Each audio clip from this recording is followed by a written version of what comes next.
everybody. Welcome back to Psychedelics Today. Today on the show, we have Tania de Jong, who is running Mind Medicine Australia, an interesting group in Australia trying to change drug policy and essentially do what MAPS did for Australia, but with perhaps more drugs and bigger funding. You know, the time is right for big funding in this stuff, so could be really interesting. We had a great time talking to Tania and really wish them well in their mission. A couple things. So we at one point mentioned Peter Thiel not being too much of a monster. I think that was me.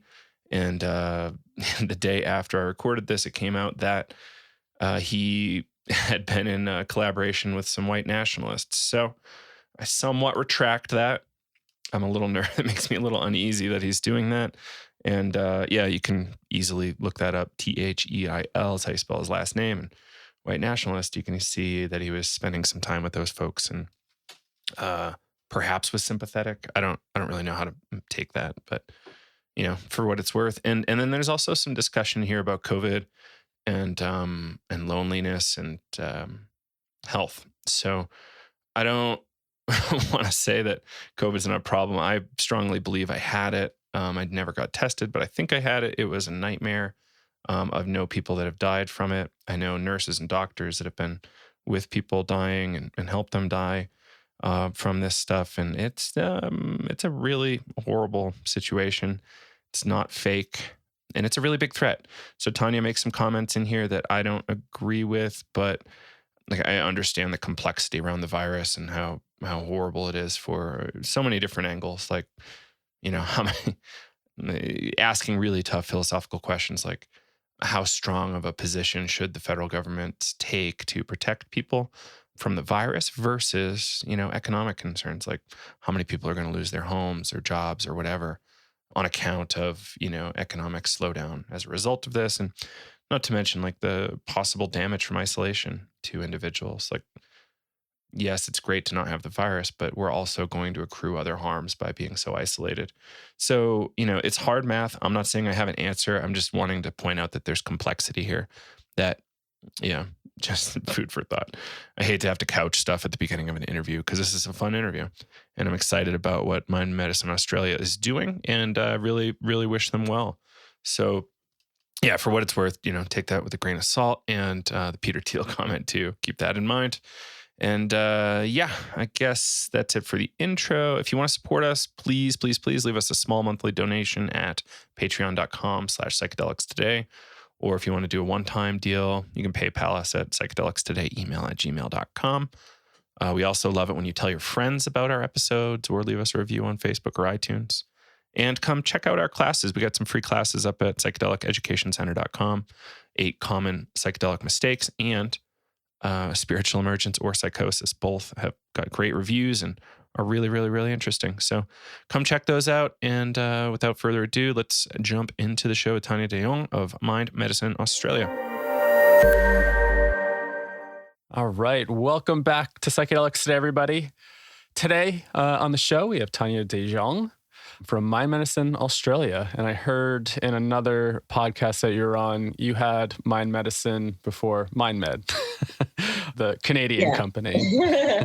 We were definitely the first to call ourselves Mind Medicine Australia, but yeah. Cool. Yeah. Welcome to the show. Do you want to do a little background about, you know, some of your work and how did you start Mind Medicine Australia? Yeah, sure. So I'm a social entrepreneur and a soprano. So I sing and I also speak around the world, and I have set up 2 charities before Mind Medicine Australia. My husband, whom I met about 8.5 years ago in Israel, he has also set up 2 charities before this charity. So this is our 5th charity combined. And we think it's the most important one, though our other charities have been extremely effective at helping people with disadvantage in a number of different ways.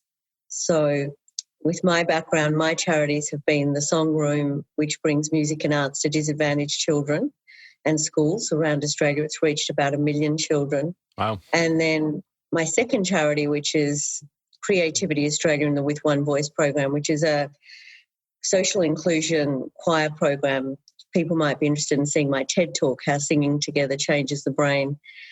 And in that talk, I also talk about what we're doing with the charity. So by bringing together people like us, doctors, lawyers, teachers, with migrants, job seekers, people with depression, disabilities and so on, aged 9 to 90, all faiths and all backgrounds.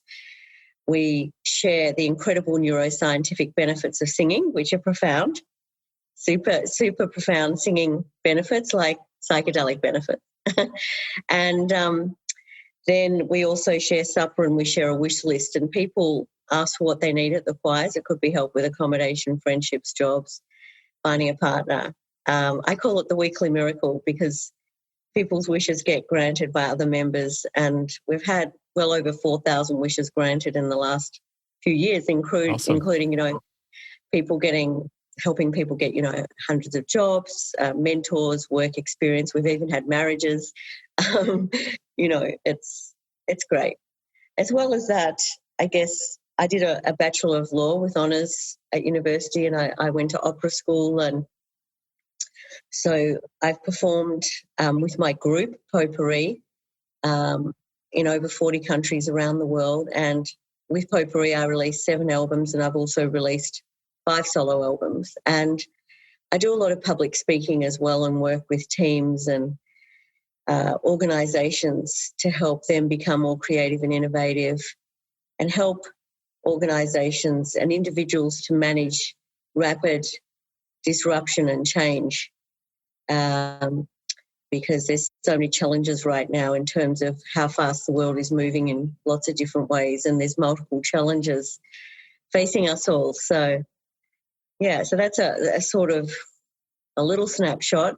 I'm sure we might talk a little bit about my background during the program, so I sort of will give you a bit more context around why we actually went down the path of psychedelics to begin with. But I guess suffice to say that I've never had any drugs in my life before. 4 years ago, I don't drink. I don't even like coffee very much, so I don't have coffee either. And singing's has always been my super wonder drug until 4 years ago, and that was when I happened to come across a blog of Tim Ferriss that said he was investing $100,000 in Imperial College research in psilocybin, and I didn't even know what psilocybin was.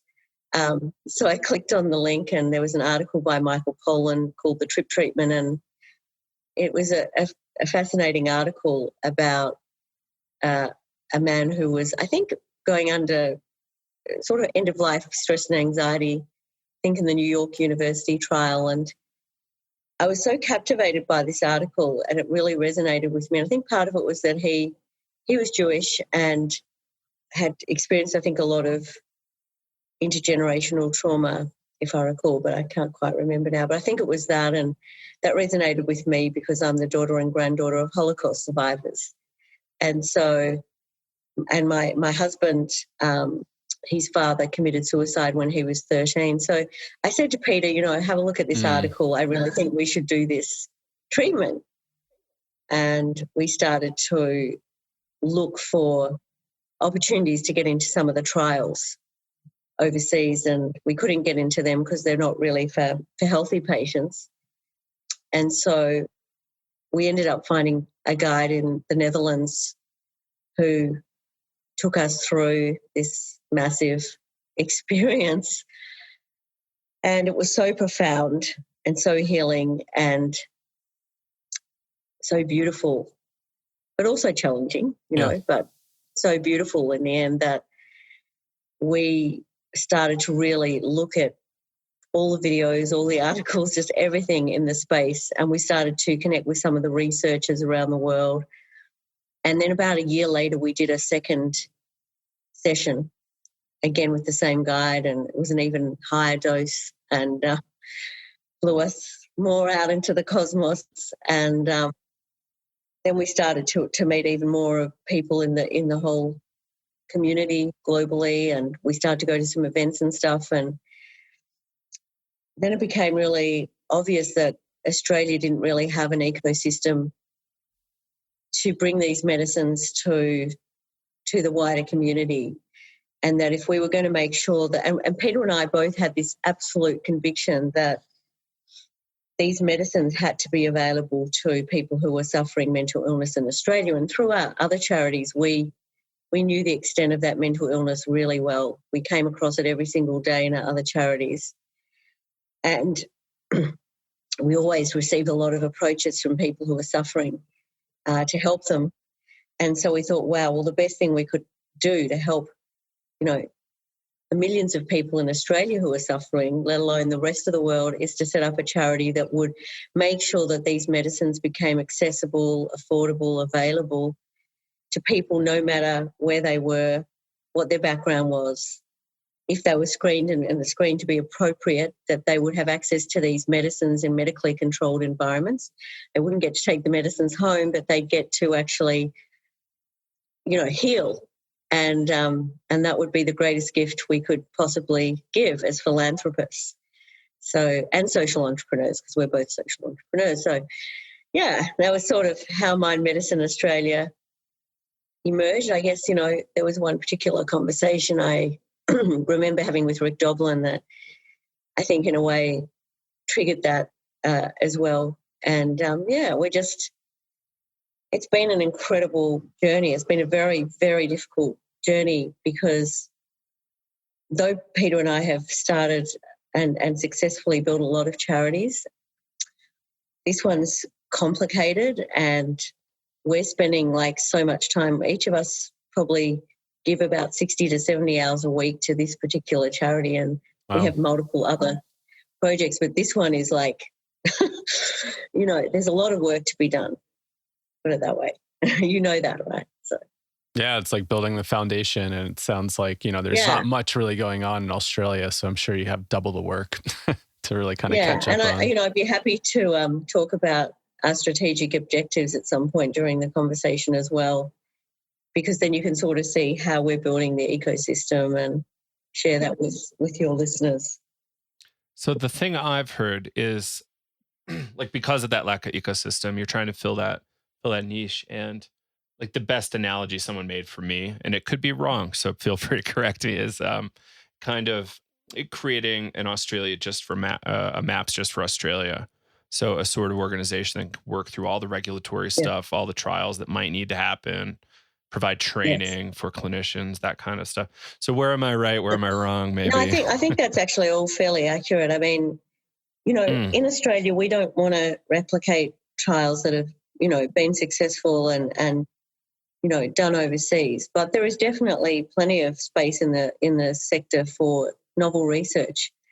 And we keep having people approach us from all different universities and other researchers from all over Australia who are interested in doing novel research for a range of different conditions. And that is something that we would definitely consider looking at. In fact, one of our really big, hairy, audacious goals is to set up a centre in emerging mental health therapies. So that would be an end-to-end centre that looks at applied research and development, growing and manufacturing of the medicines, economic modelling, a whole range of different programs and research to make sure that these medicines can become, widely accepted, that we can actually build an industry in Australia that is supporting all of what we hope for, so that, there's an enormous for-profit opportunity in Australia and Asia as well. And we're being approached by a lot of investors. Peter and I are purely charity-driven, we have absolutely no profit motive whatsoever. We give the majority of our money to this cause, but we recognise that the sector and the industry needs to grow through a mix of for-profit and not-for-profit, partnerships. And there's a lot of people in Australia, a lot of investors, venture capitalists and others who are certainly looking at this space, looking at what's happening overseas. And I think it'll only be a matter of time before we start to see some startups in Australia and Asia for these medicines. And so you're right about that. Then So that's the third part of our pillar. The second part is our certificate in psychedelic-assisted therapies. So that's a 4-month part-time course, which we've brought Renee Harvey from London to Melbourne. She is one of the leading clinical psychologists from the NHS in the UK, but also worked on the psilocybin trials at Imperial College. So she is designing that course. We launched it a couple of months ago, and we have 2 intakes in 2021, one in January, one in July, and there's only a few places left for both intakes, in fact. And we'd love you guys to be involved in that in some way. So, and what we're seeing with that, which is really pleasing, is that there's enormous demand and interest from a range of therapists. So at the moment we have confirmed places with, psychotherapists, psychologists, a lot of psychiatrists, GPs, mental health nurses, addiction specialists, social workers, occupational therapists, addiction, a whole range of different therapists, which is really good because our goal is that it's a very diverse group and they're from all over Australia, different ages, different backgrounds. It's really a great thing to see. And the first part, our first pillar of our strategy is actually building awareness and educating all different sectors. So, the general public, obviously, but also the medical profession, lawmakers, governments and politicians, philanthropists and others about these medicines, and really educating people on the science and getting rid of the stigma and making sure that people let go of all that sort of baggage that surrounds these medicines and just focuses on their effectiveness, their safety, and the way that they can help people who are really desperately seeking solutions and seeking a cure for, in many cases, what's been a lifetime of illness. Our focus is wholly medical as well. So we run a range of events, so webinars. We have a free webinar series. We have a major international summit, which has been postponed to November 2021, but will feature many of the leading researchers, psychiatrists, doctors and others in the world working in this space.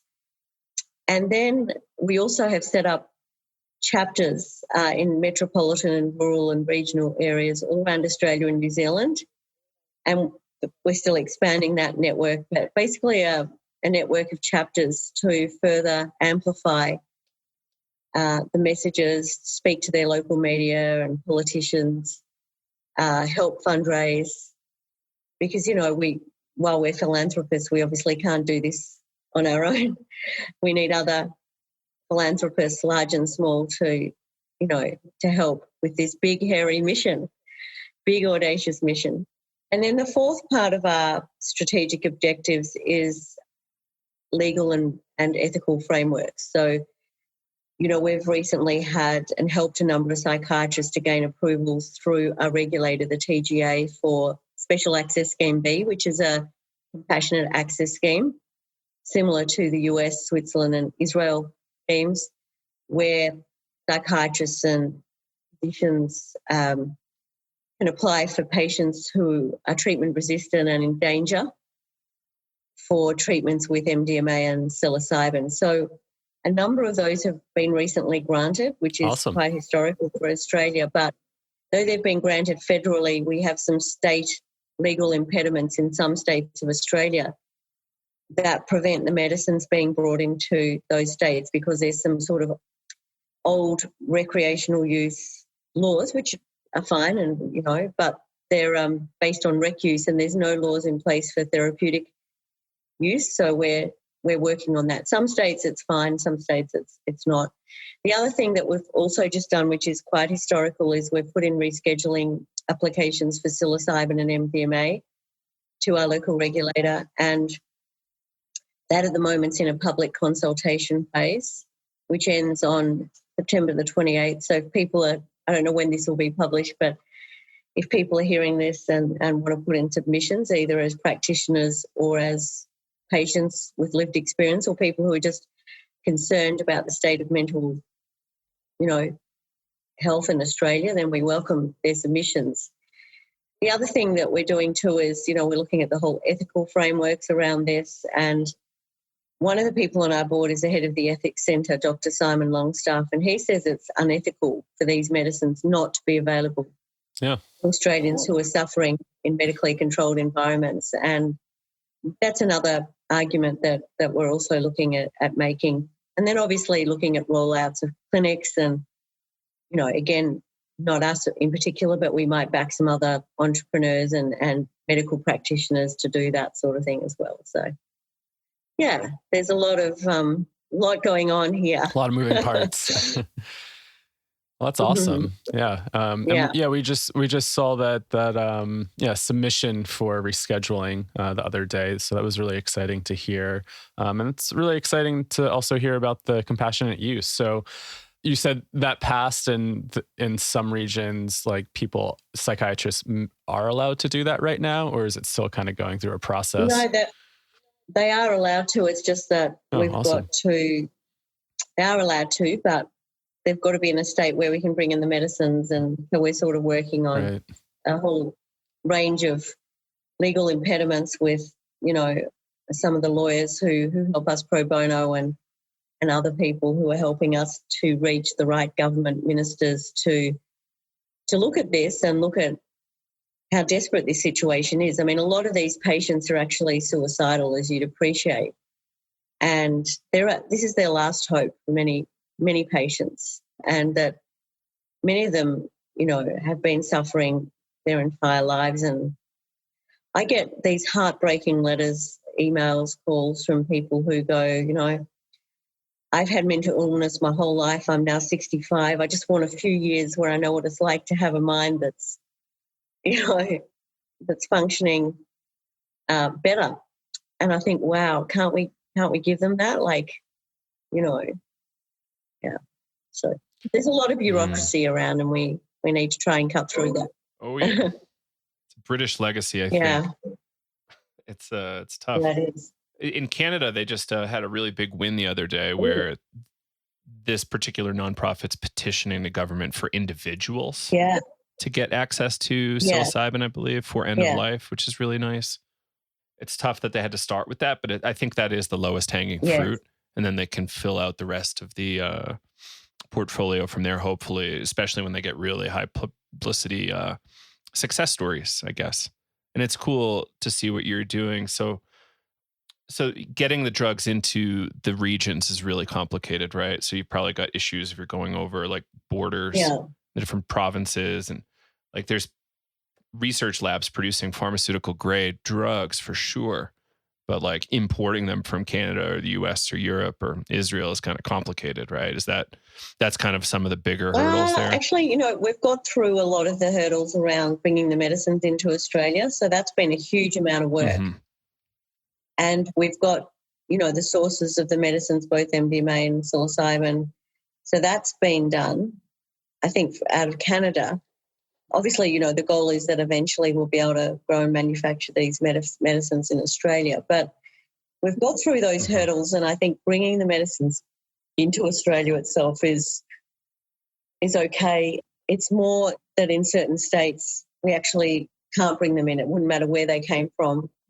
It's really just around the fact that they're in Australia a Schedule 9 medicine at the moment, which is a prohibited medicine, which is why applying for them to be Schedule 8, which is a controlled medicine, really recognises these, incredible substances as medicines, which is what we absolutely need to do, because as we all know, these medicines should never have been scheduled as prohibited substance to begin with. So that's what we have to change. And in the minds of the general public as well, if something is a controlled medicine, it's a medicine.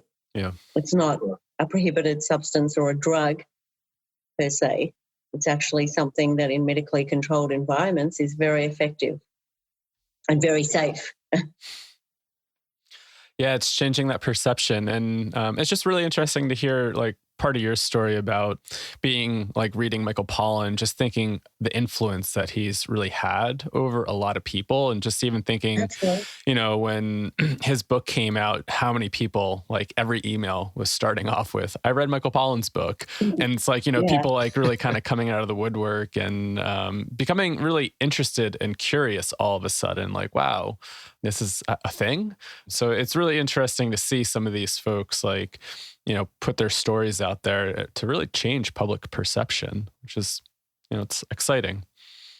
It is. It really is exciting. I mean, he's had such a major impact on this space, and we should all be so grateful for that, because it's opened up the eyes of so many more, millions more people around the world who, it would have taken a lot of time to reach in other ways. So I have a question. We were going through your press release and, we're talking about trying to get access to, a lot of people. And I wonder, like, how is it in Australia? Is it kind of really challenging to try to push this agenda with the, laws and whatnot? And we noticed one piece that I thought was just interesting language. And I wonder if you could comment a little bit on it. But it's this is on the release for rescheduling those substances. It says, we do not advocate non-clinical use of psychedelics and other prohibited substances, nor do we advocate for any change to the law with respect to non-clinical use. And I wonder if you could just kind of expand on that about that, because, it sounds like, you had an experience in Amsterdam outside of that non-clinical container. Yeah. And, Joe and I just kind of always talk about drug policy. And, maybe that's not the agenda for Mind Medicine Australia, is to really tackle It's drug not. policy. But I just wanted to, expand on that a little bit. Yeah, so our focus has to be on the medical pathway, because that's really the only way that these medicines will become, available in Australia. That doesn't mean, though, that in the future the gates don't open more for acceptance of these medicines and more general use of these medicines. And obviously we're huge proponents of the medicines, but we have to focus to begin with on the people who are suffering, similar to what MAPS did, focusing on veterans and first responders and, particular cohorts of people who are very disadvantaged and who are suffering a lot of mental illness. So we, while we absolutely applaud the decriminalisation initiatives taking place in the US, and also it's fantastic to see legalisation of psilocybin initiatives like in Oregon, and and we've actually helped Oregon with some footage from our animated video. Awesome. You might have seen that. And it's been repurposed for them. So we're really supportive of these measures. And obviously it would be fantastic if Australia follows suit. And there's every chance that will happen. I mean, we have good relationships with a number of political leaders and political parties in Australia. And I think there's every chance that some of these laws will change, but we just have to do it one step at a time. Totally understand. We can't wholesale change drug policy and provide, make sure that psychedelic assisted therapies become available to those who are suffering and everything. And it's like there's only, we're a pretty small organisation still, and Peter and I, donate all our time pro bono, and we have, there is a cap on our resources. So, we just have to do things in the order that we believe is going to end up with the outcomes that everyone is wishing for. Awesome. Thank you for that. Yeah. Yeah, I think that's how we discussed it. That's how I speculated on it too. It's like being in the space, it's kind of a no-brainer that we need a little bit more than what's happening now. But like really we have to start with what's available and what's closest, what's most attainable. Like the drug war was a tragedy, still is. And, we're working to address it. And even things like what you're doing are in that trajectory, I think. Yeah. Like I know there's some really loud people out there who disagree, but I think it is the case. We got to take small steps. We can only really do one thing at a time.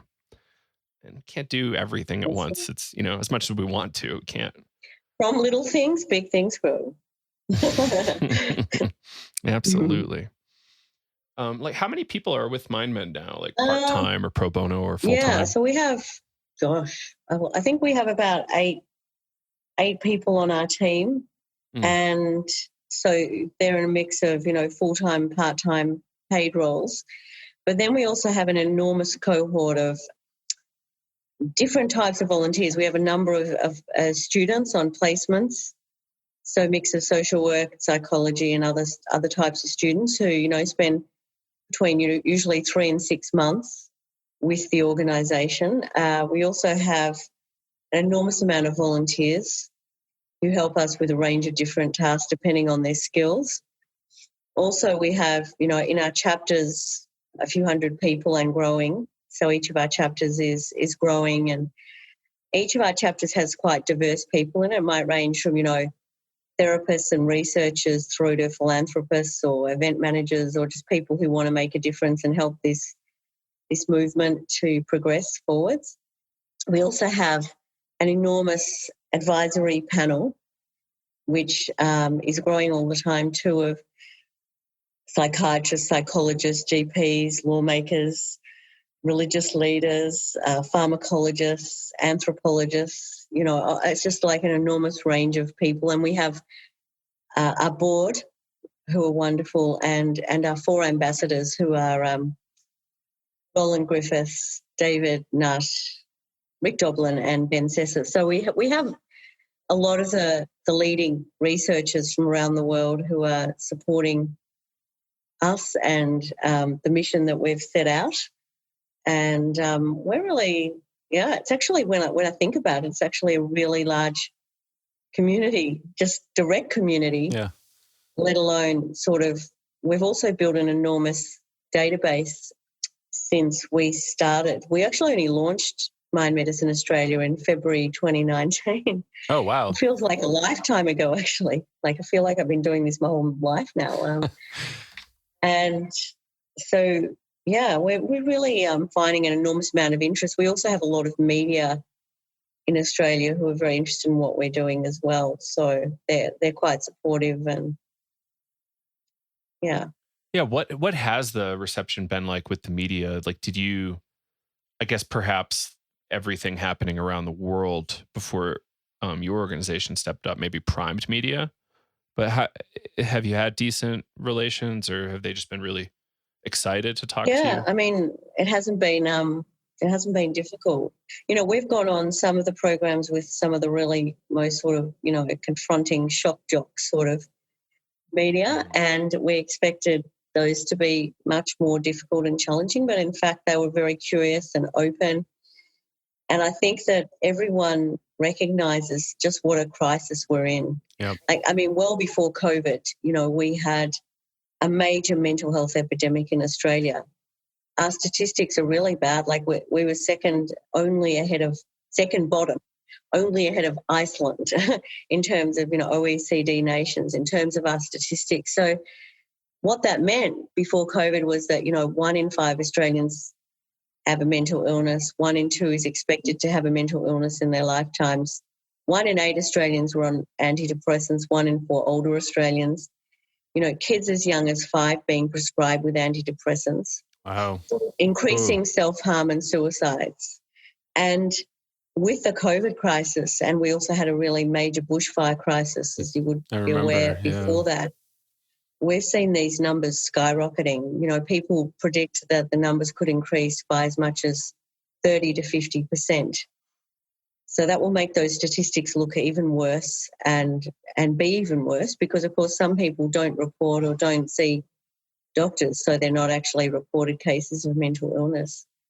And there's just an enormous amount of suffering going on, but particularly now with the COVID crisis, we're seeing a massive impact on children and young people who've been not able to go to school in many cases, and that affects their ability to socialise. It affects their confidence. It's really sad. And also the other thing that's happening, I think, as a result of the COVID crisis is that not only are children not actually able to go to school, but they're experiencing an enormous amount of fear, and they don't necessarily understand the complexities of that and where it's coming from, but they feel what's going on in the zeitgeist. And that's what turns into trauma. And, of course, trauma turns into mental illnesses and addiction. And sadly, that means that there'll be a generation of young people that are experiencing potentially even more mental illness than what we have seen before. Yeah. I really pray and hope that that doesn't happen, but there's going to need to be a lot of care for those young people to help them to feel a sense of safety again, and to bring back that sense of belonging that they have, which happens through going to school and living relatively normal lives. Yeah, Joe and I were just talking about this earlier for our Friday episode, just about social connection and how important that is just, for our overall health and well-being. What do they say? Like loneliness is like, a huge killer among elderly, but like just the impact of loneliness on the body is like smoking, X amount of cigarettes a day. And yeah. No, there's a lot of evidence around that. And, my former charity, the second charity, Creativity Australia, and the With One Voice Choirs program is particularly focused on alleviating loneliness, social isolation, depression, and other mental illnesses, because we had an epidemic of loneliness and social isolation well before this crisis. And what this has done is just made that far worse, because people are living alone. They're not allowed to see anyone. We have a curfew in Melbourne that is just ridiculous. And so people are experiencing enormous sense of isolation and separateness. And this is why these medicines are so important, because as we all know, they create this sense of connection and oneness and a sense of, that we're part of everything, everything's part of us. That's a wonderfully comforting understanding to have, and it makes being alone easier to bear when you feel that sense of gratitude and unity. Yeah. And that sense of expanded consciousness, I guess. Yeah. And I also wonder too, the impact of these medicines post-COVID, even just for the psychological, like we think of psychedelics as, disruptors, right? And being able to make new neural connections. And I just think about like the weird psychological effects of like, I don't know, around here in New Jersey, we got hit pretty hard. So I think people around here are like, whoa, like, going out to, like, I went to a funeral a few weeks ago or like last month, and it was the weirdest thing ever. Like just being in a room of 50 people and just like that kind of psychological fear of, oh my God, like nobody's social distancing, nobody's wearing a mask, we're all in a room together. Yeah. And like just something that's so normal, part of the human experience of wanting to gather and grieve, ended up having a lot of fear attached to it and feeling like really weird about it, being like, wow, that was like, felt like the riskiest thing I've done. So, even, after this ends, like, how is this going to impact us like on a psychological level of like returning to some sense of normalcy, right? I know people are definitely hungry for it, wanting maybe to go back and to their regular social situations, like going out to dinner and whatnot. But yeah, I wonder about the long-term effects and, where these medicines could be really helpful for maybe disrupting those thought patterns and finding safety. I think so. Yeah, I believe that. And, one of the other really important things about the medicines, obviously, is the way that they protect your immune system and strengthen your immune system and reduce inflammation and so on. And, one of the most important things out of this crisis, I think that we've learned is that, individually we can all strengthen our own immune systems. And that hasn't been talked about a lot in the media, which has all been just, a culture of a terrible sensationalization and fear and catastrophizing that has,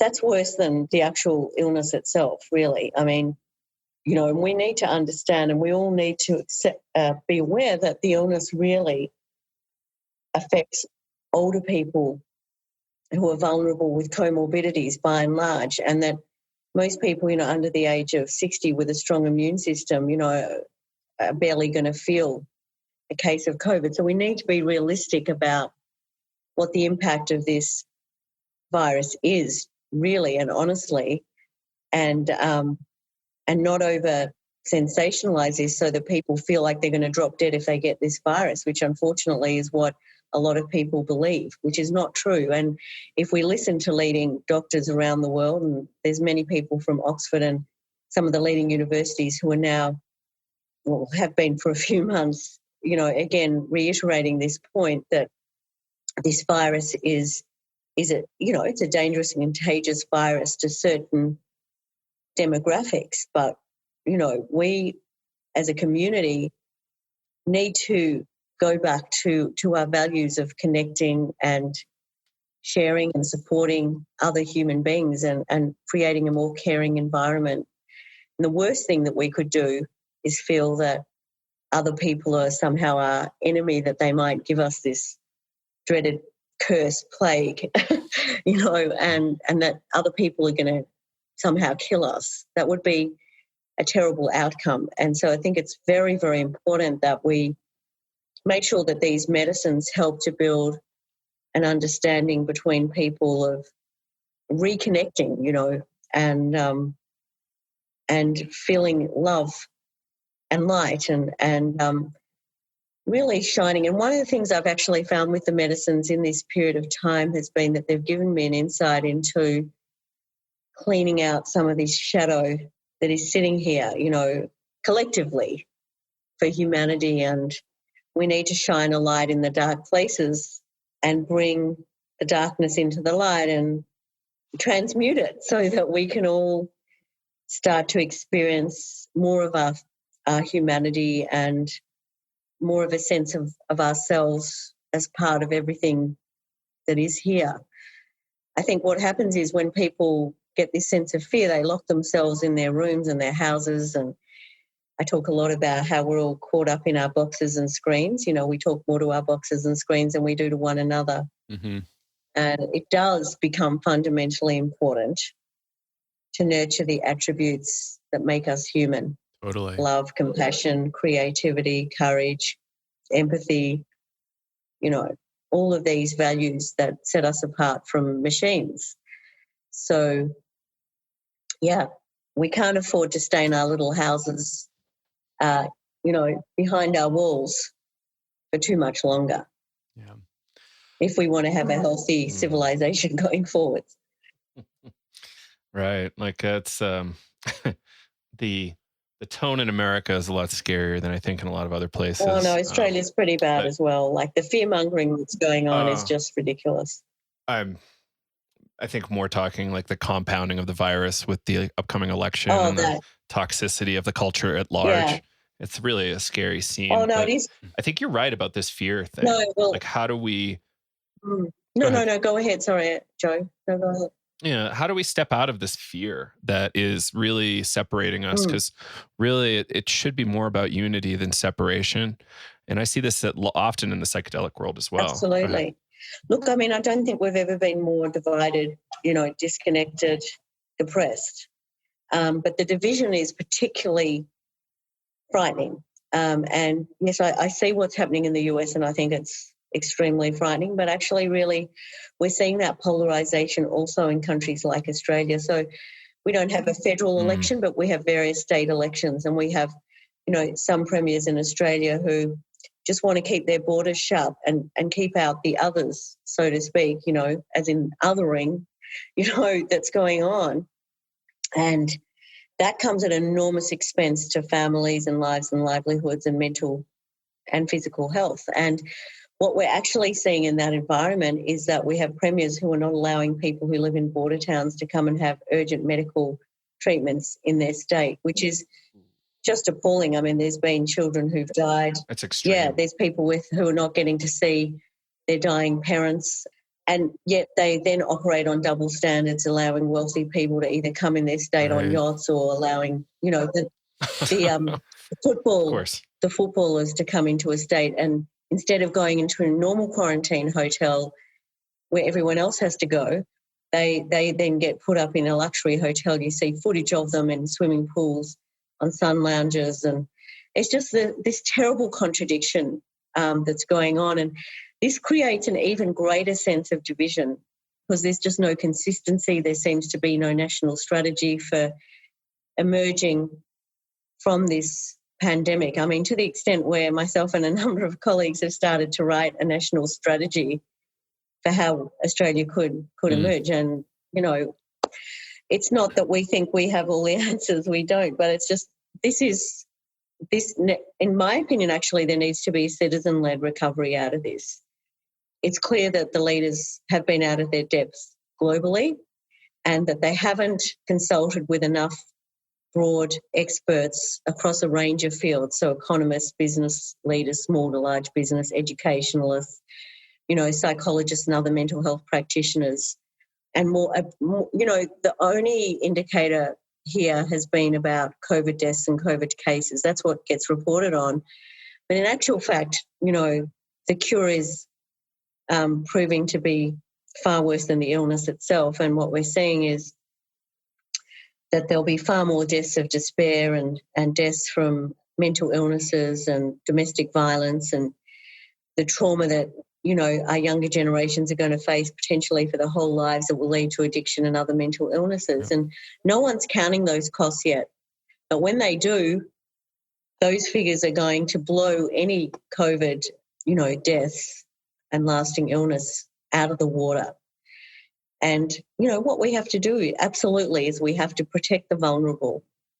We always have to protect the vulnerable and give them as much love and care as we can. And that doesn't just mean older people, that means anyone who's immune compromised and so on. But then we just have to let people get back to their lives and their work, because that's where they find a sense of meaning and purpose and in connecting with other human beings as the social animals we are. Mm-hmm. And I always say social animals, not just social media. Right. It's like we actually need to touch and feel and be held and hold and love and be loved in the ways that humans have loved and been loved since the beginning of civilization. Yeah.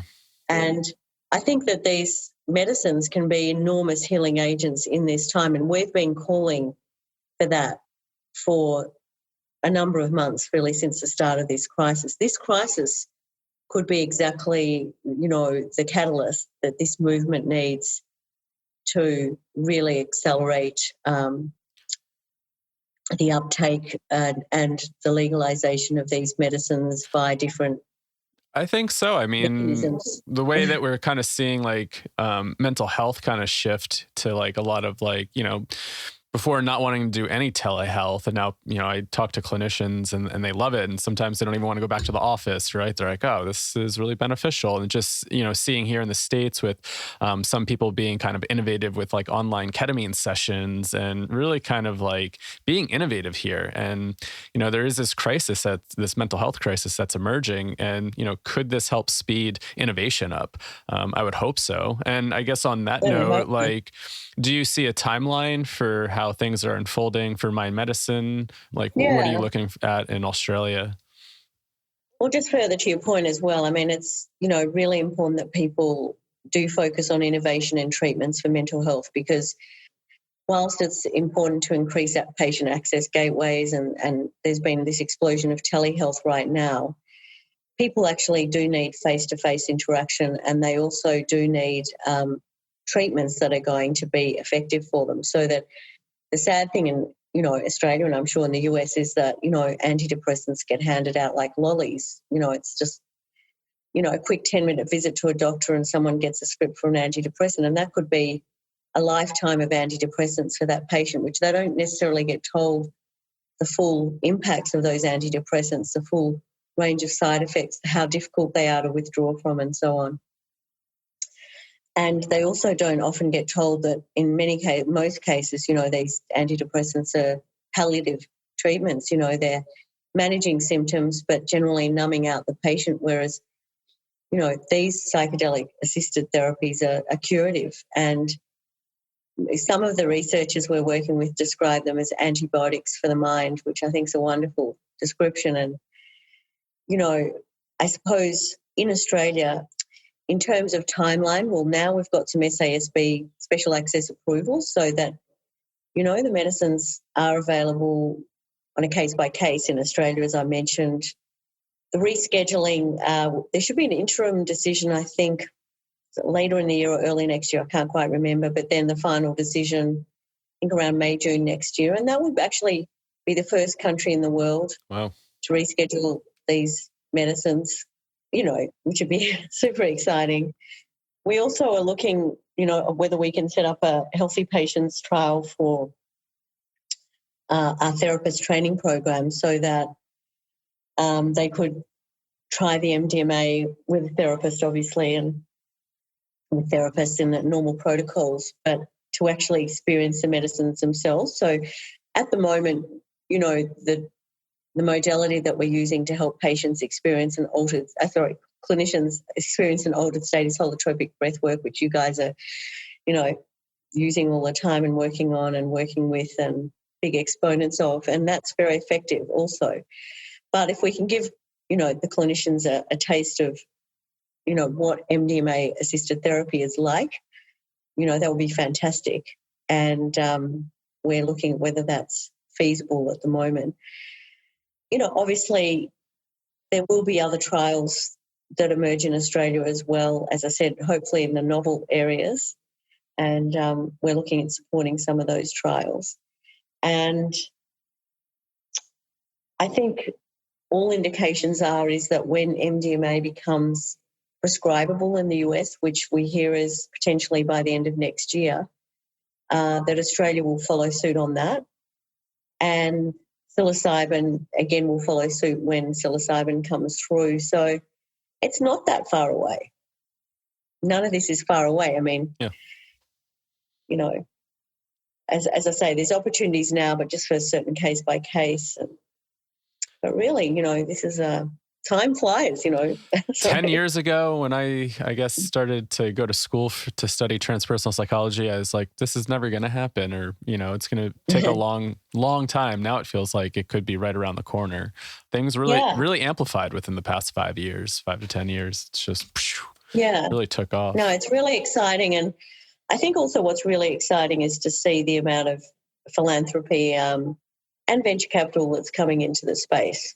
We're seeing some of the most influential philanthropists around the world really galvanizing in this space and giving very large sums of money to this space, as we've just seen with the MAPS, again, with the MAPS Capstone Challenge, which we also were donors towards. I mean, we're seeing, I think that philanthropists who are really looking at game-changing, paradigm-shifting work are investing in this space because they know that if we can scale these medicines to reach people all over the world, that it's going to help so many people. Yeah. I want to cite a scary person, but not maybe scary to me, but scary to a lot of folks. Peter Thiel is an investor in Compass. In his book, 0 to 1, I think it was, he talked about how he only really wants to invest in things that are exponential improvements or exponentially cheaper.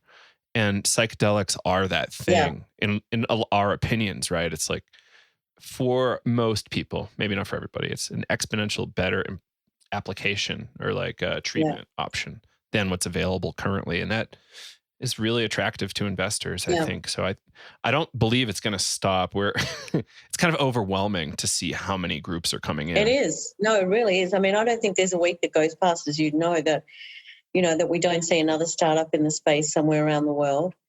It's really amazing. Like I have like one person who's just like looking at all the startup, and briefs us on them like every week or two because there's just so much happening in the space.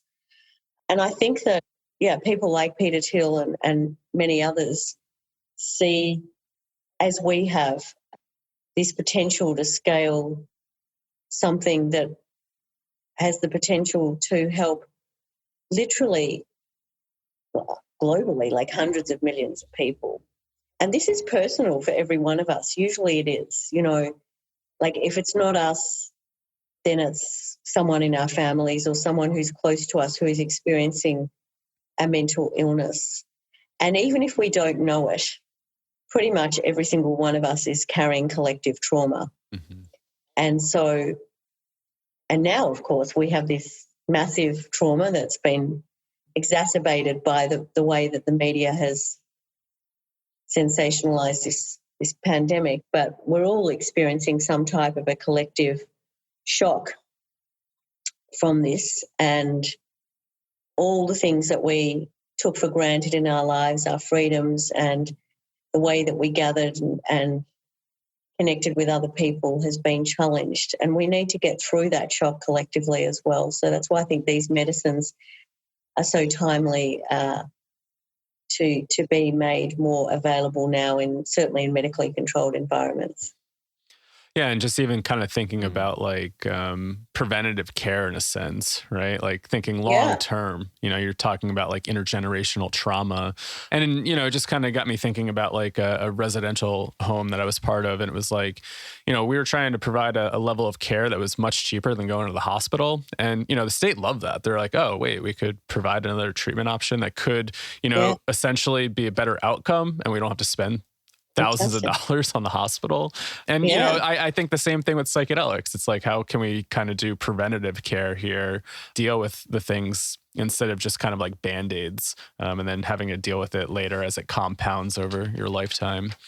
No, look, I mean, I think as a preventative, this is really important. I mean, we don't hide the fact that, every probably 4 to 6 months, Peter and I do have a medicine experience, usually with one of our guides, because we feel that it is a prevention. It's like cleaning out the faulty drive, right? That we're always picking up more baggage, and there's, whether we like it or not, people are projecting onto us. We're, experiencing different types of trauma. Even just by turning on the news, you can feel pretty traumatized sometimes. And so the medicines are a wonderful way to create that reboot, that reset, to really build our resilience, immune systems, reduce inflammation, and just help us to feel more creative and hopeful about solutions, and also just more positive about collaborating with other people so that we can find collective ways of moving forwards. Yeah, we're going to need the creativity moving forward. We are going to need that, that's for sure. So I noticed we're about to come up on an hour soon, and I wonder if we wanted to touch a little bit, and I think we were kind of hinting towards it, talking about like humans coming together, but the power of song, and just thinking about how for, thousands of years people would gather and sing together, and the healing potential there. And, it sounds like this is your wheelhouse, talking about, the power of song and singing. So I'd love to just hear some thoughts about that. Yeah, well, singing, as I said, is my super wonder drug, but there's a lot of research that shows that when we sing with other people, the right temporal lobe of our brain fires up, releasing endorphins that make us smarter, healthier, happier, and more creative, increasing our memory, language, and concentration, increasing our neuroplasticity of our brain. Our hearts even start to beat together, which is amazing research. I love that piece of research. But also the singing actually helps connect more to that right, again, creative, intuitive side of our brains. And we tend to be really overwhelmed at the moment by too much information, and we get stuck in the left side, or the rational, logical, analytical part of our brains too much, and that drains our battery. So the right side of our brain is like our human battery charger, and we need to keep topping that up. And so we need to do things that top that up: singing and dancing, walking in nature, hugging our loved ones, being with our pets, and of course the psychedelics are incredible for that, for, reconnecting our neural pathways and creating new neural pathways and so on. So it is, I think, really important for people to keep singing together as much as they can and dancing together. And, actually I noticed a really innovative protest that's going to start tomorrow, September the 11th. It is, a significant day in the history of the world. It's called Protestival. And, it's a really innovative, integrative doctor in Melbourne who's putting together a protest where people, because there's a curfew and everyone's in lockdown in Melbourne, but they get outside the front of their house and they start singing and dancing and recording themselves. So no one can arrest them because they're just outside the front of their house, and really start bringing back singing and dancing again into the world, because it's like we've been silenced, and people feel voiceless. They feel like no matter what they feel about this, that they're not being heard. anyone who has a contrary view to the overriding mainstream sentiment feels like they're being silenced. They feel like they're being turned into pariahs often. And so this is a wonderful opportunity for people to express themselves. And singing is just so healing for people. And singing with others is particularly important. And of course, music and singing as part of playlists for these psychedelic assisted therapy experiences are fundamental. And I spend a lot of time creating playlists that suit these medicine experiences. And I'm constantly iterating my playlists. Awesome. Because I keep finding like amazing new, music. But I'm also like composing and writing lyrics and working with some wonderful musicians to create some of my own music, and have been doing that for a long time. And so it's nice to sort of have a mixture of music that I love from all different artists, from all different genres, but it's put together in a way so that it's taking the patient who's going through this session, or the patient or the client through this session, on a real journey, an epic journey. And this is very important with these playlists. And as you'd both appreciate, it's very important in the first part of that therapy session, that medicine session, to have music that really is not familiar to the traveller. It's important that they can go, deep inside, with an eye mask on, as and with headphones or however the music's being played, but to feel, to just go inside and not have things that are recognisable so that they can latch onto or project onto, or, anything, so that really it's a very internal experience. And then later on in the playlist, obviously starting to bring in some music that may not still be familiar to people, but I find classical music incredibly healing in that sense, to open people's hearts and bring in the love and the light. And then, of course, to bring in human voice. Numerous times I've brought in choirs actually as well, and I just have this sense when I'm working with the medicines that, I'm part of the choir, that all those voices are within me, that I'm in the cathedral, and, that we're all in this music together, and we're all experiencing this, what is it called? Synthesia, synesthesia or something. Yeah. Yeah. Yeah, synesthesia, yeah. It's amazing when you're on these medicines, what you pick up about the different instruments, and you can feel like you're the string on the violin, or you're 1,000 voices all singing together, and it's just amazing, I think, like what that experience is like. It's definitely changed my perception on music over the years. Yeah.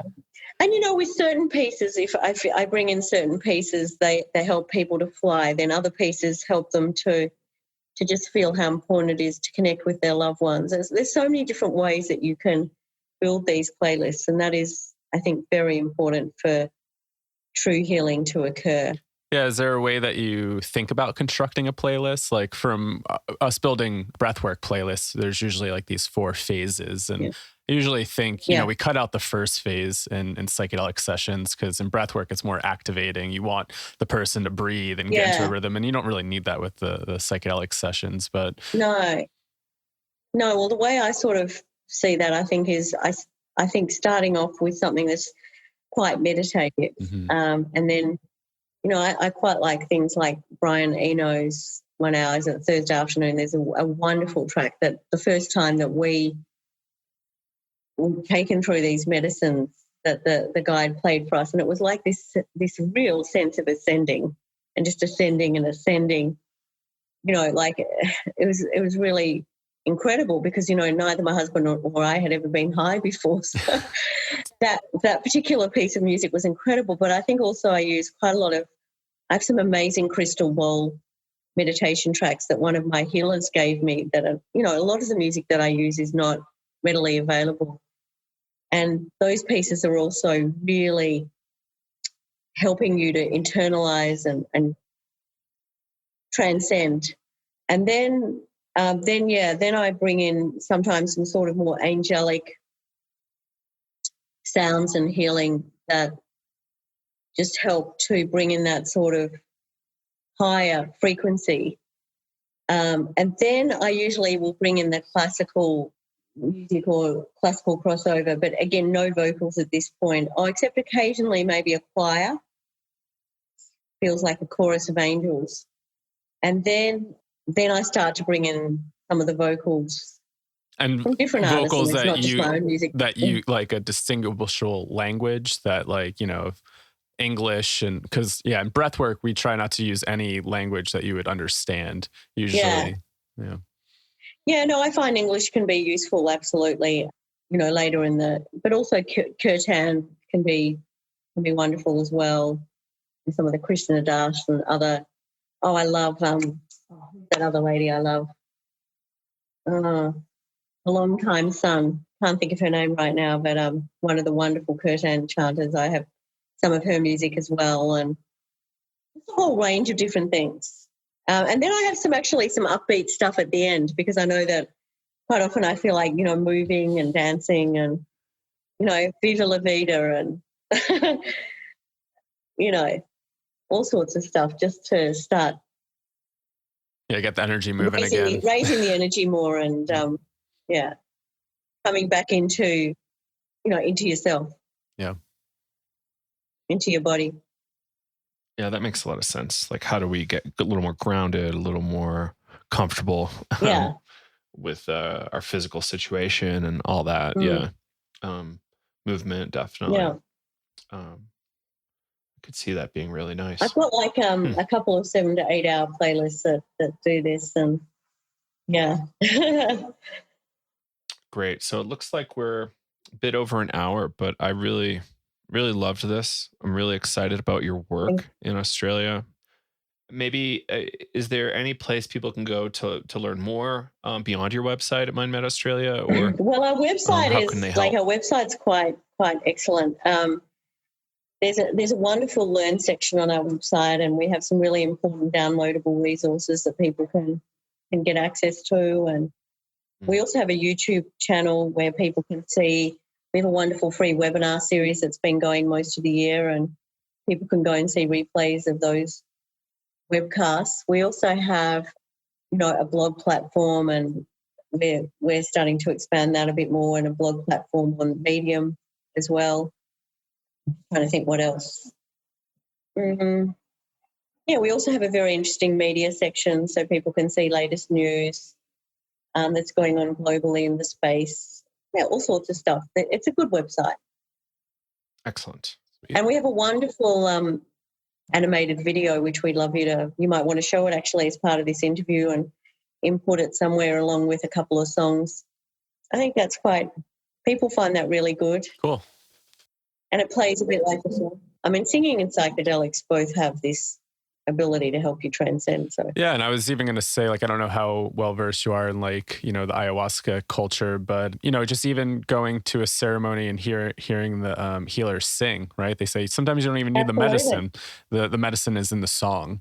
So absolutely, it's incredible how they sing for so many hours, isn't it?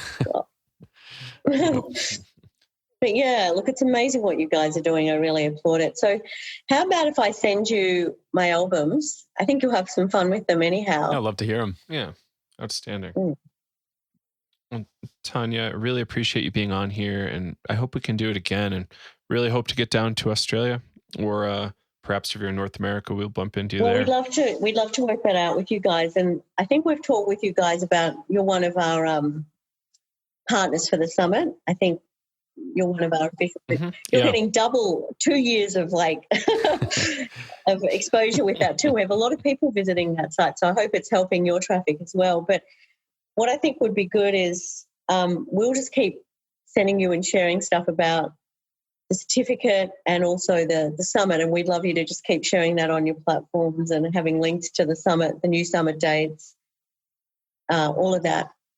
And we're very excited about your podcast in October too. I think that'll be great.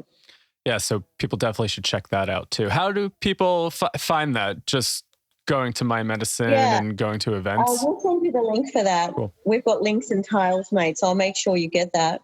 Awesome. All right. Outstanding, Tania. Thank you. Until next time. Keep up the good work, guys. And there you have it, Mind Medicine Australia. Really cool interview. Tania, really appreciate you coming on to talk with us about this, and really wish you well. And I hope to get down to Australia to meet your folks and the community down there. It's a totally different psychedelic community in Australia, as far as I recall. And I would just love to connect and help do some education down there. And so everybody stay tuned. Maybe we'll be in Australia in a year or two once things are safe, and could be really exciting. So I think that's it. And yeah, check them out. Check out their projects. See what they're up to. Could be really interesting to you. And if you're in Australia, definitely check it out. It's probably the biggest psychedelic nonprofit in Australia, and it's worth paying attention to or getting involved. So yeah, again, check out our classes at psychedeliceducationcenter.com. There's all sorts of stuff there, including 2 free classes, spiritual emergence or psychosis, and 8 common psychedelic mistakes. Check all those things out. Really appreciate you all tuning in to Psychedelics Today. And I hope you're having a beautiful Tuesday or whatever day you're listening to this. And yeah, we'll see you on the Friday episode and the following Tuesday, and hopefully for many moons after that. So take care, everybody. Love you all. Appreciate you. Couldn't happen without you. And that's it. Joe Moore signing off for Psychedelics Today from Breckenridge, Colorado. Bye-bye.